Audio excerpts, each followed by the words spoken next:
You're not paying attention to it, you don't know what you're eating, you don't know what you're breathing, you don't know what's happening. Most people will not notice the fragrance of the flowers or anything, they're just walking through like rocks. Especially things that you do not do, you must have absolute attention towards those, otherwise they'll creep into you.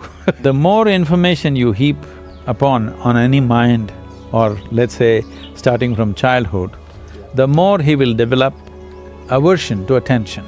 I thought, what's the problem with 5 minutes? And he set up an experiment. They tried to keep their attention, they couldn't keep it for a few seconds. One moment here, one moment there, this is the fate of most human beings.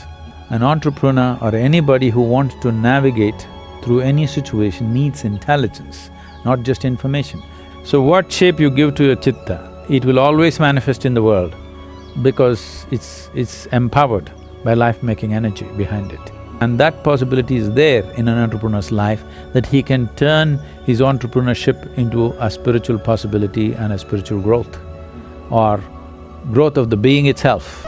If you're not paying attention to what I'm saying, would you know what I'm talking? No. That's so with every aspect of life, isn't it? If you're not paying attention to it, you don't know what you're eating, you don't know what you're breathing, you don't know what's happening. Most people will not notice the fragrance of the flowers or anything, they're just walking through like rocks. Or let me say a bull, because they want to, a bull is worshipped in the stock market. So, it's a evolutionary fallback. If you walk like a bull or a bear, it's an evolutionary fallback. You evolved to be a human being, taking millions of years, now you don't want to fall back. To be human means, what is unique about a human being is, we do the same things what the other animals do. It is just that all that the animal can do, we do the same things, but we can do it consciously. That's a big difference. And doing anything consciously will not come if you don't have sufficient attention towards things that you do or things that you do not do. Especially things that you do not do, you must have absolute attention towards those, otherwise they'll creep into you. So this attention deficiency syndrome has happened because people's idea of education is information. Right now, the whole idea of human education system has become heaping you with information. The more information you heap upon on any mind, or let's say starting from childhood, the more he will develop aversion to attention. Because without knowing anything, information gives you a false feeling that you know everything. This has become a fashion now. Today, if you're invited for a dinner party, you Google out information about the 100 billion galaxies, they've all been numbered and named and all that, okay? That 566 BZ, that galaxy, about that you know some information. You Google out, get these 2 sentences out and go to the dinner party. Whoever talks to you, they say, how are you? Hey, do you know about this galaxy which is a trillion light years away, which is a BB whatever? And you talk about it, everybody thinks you're smart. There's a whole problem with the world right now. We're considering information, we're mistaking information for intelligence. An entrepreneur or anybody who wants to navigate through any situation needs intelligence, not just information. Information may be useful on the side, but it is intelligence which will allow you to navigate through a particular situation in a unique way, not the way somebody else is doing. We are mistaking information for intelligence. Once you heap yourself with too much information, now attention is a serious problem. Once you have no attention, once you have no ability to hold your attention, you have lost your ability to access your intelligence also. You will just churn out the information from memory. There's a beautiful incident. You heard of Andrew Carnegie. When Andrew Carnegie started his enterprise, in a short span of time, he became so super successful and made so much money. At that time, okay, this is not the age of Google or Facebook or Twitter where in 2 years they become multi-billionaires and all. Those days, People had to set up manufacturing this and that and make money which would take decades or generations. So this guy made so much money in a short span of time, people suspected, the US government suspected he's doing some malpractice. They set up a Senate investigation committee. So they questioned him in every way possible and they found nothing wrong with his business. Then they asked, how do you manage to make so much money and be so successful? So Andrew Carnegie said something very simple. See, I can keep my mind focused on something for 5 minutes at a stretch. 5 minutes. Can any of you do it? All the senators. They thought, what's the problem with 5 minutes? And he set up an experiment. They tried to keep their attention, they couldn't keep it for a few seconds. One moment here, one moment there, this is the fate of most human beings. So then he said, you should not be running United States. So, human ability, there's something called as chitta. There's a different… see, in English language, mind is mind. Largely you're considering the memory part of your mind as mind. In the yogic system, there are 4 main aspects of the mind. I'll not go into the detail, but the memory part of the mind is of least importance. It's the chitta, which is connected with the consciousness, which is most important.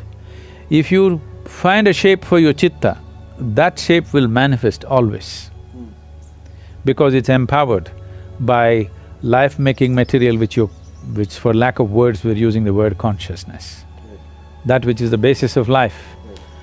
Once your mind is yoked to that, then what shape your mind takes, mind is like a cloud, you can make it any shape.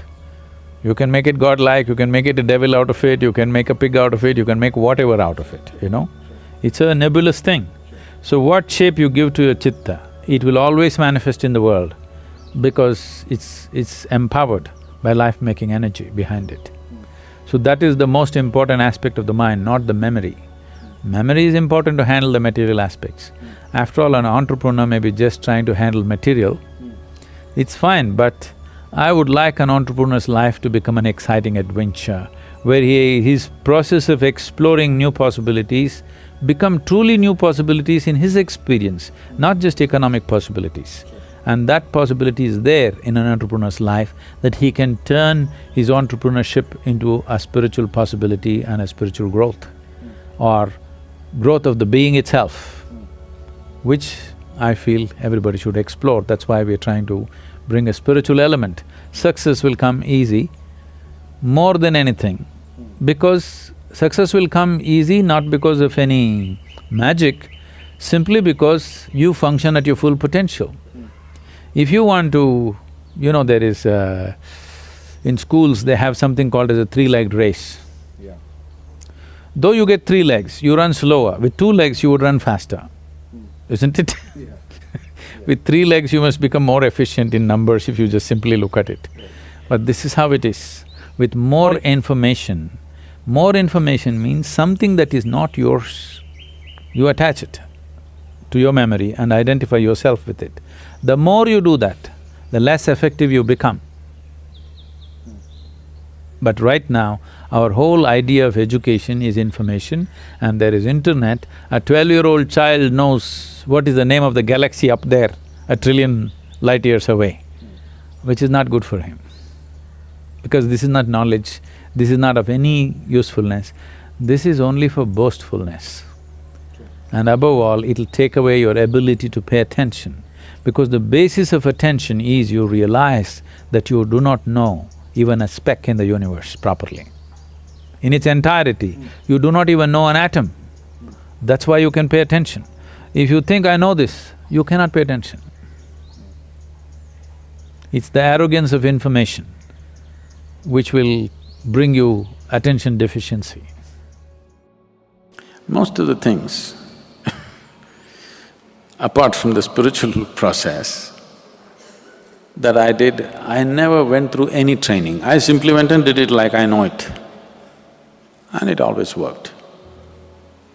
To say things that people believe you cannot do. There was a time when I was always on 2 wheels. 4 wheels, I looked at it with great disdain. I would never get into a car. Even if somebody asked me to come in their car, I say, no, tell me where, I'll come on my motorcycle. Because getting into a four-wheeled vehicle was considered, I will do it when I'm on 85. So, it was just beyond me, I could not get into a car. I said, I'm not going to get into a car. So once it happened that we were driving to a wildlife sanctuary and I was on my motorcycle and this girl was driving this car with another 4 people. And none of those 4 people could drive and this girl got very sick and she got terrified because it's a wildlife sanctuary, she cannot drive. Then they don't know what to do. She says, I can't drive, I'm so too tired, I'm not feeling comfortable with all this forest, I cannot drive. And then I said, there was no other way, otherwise we have to wait and turn back. Then I said, okay, and I parked my motorcycle. I said, okay, I'll drive. I had never driven a car till that point. But right from my childhood, whether it's a bus or a car or whatever anybody is driving, I paid attention as to how it happens. I just sat down and drove 90 kilometers on a narrow track, narrow tarmac track from, to Nagarhole, which was a very narrow track at that time. I drove all the way and I parked the car there. Then I said, this is the first time I drove and never drove. And it's not as bad as I thought. I thought driving a car is for cripples. I thought motorcycle is the real thing. Car is for crippled people. It's like for handicapped people who cannot balance on 2 wheels. I said, it's not so bad. And they said, what, you've never driven? I said, no, this is the first time I drove. How can you drive? Why can't I drive? I've seen people driving. Almost everything I've done is like this. I've never been to any training of any kind. It just takes a little attention. Every human being can do this, but they have a backlog in their head. They're carrying so many things of how it cannot happen. As we come to the end of this enlightening journey, I hope you have found inspiration in Sadhguru's words. Remember, the stories we have shared today are more than just anecdotes, they are windows into the profound potential that resides within each of us. Sadhguru's tale of his first time behind the wheel without any training may seem like a simple story, but it carries a powerful message. It reminds us that we often limit ourselves by believing in our limitations, when in fact, our abilities are far more expansive than we think. Just as he navigated the roads with attention and determination, we too can unlock our own potential by embracing the magic of mindful presence. Life is full of opportunities waiting to be seized. By training our attention on the present moment, we can break free from the confines of self-doubt and hesitation. As Sadhguru often says, the potential is within you, waiting to be explored. So, as you move forward from this video, carry with you the understanding that your potential is not bound by perceived limits. With mindful presence, you have the ability to steer your life in the direction you desire. If you are hungry for more wisdom and insights from Sadhguru, I invite you to explore the other videos on this channel. Let these teachings become a guiding light on your path to self-discovery and transformation. Thank you for joining us today. Until we meet again, remember to nurture your mindful presence and embrace the magic within. Stay curious, stay inspired, and keep seeking the extraordinary within the ordinary. Namaskaram.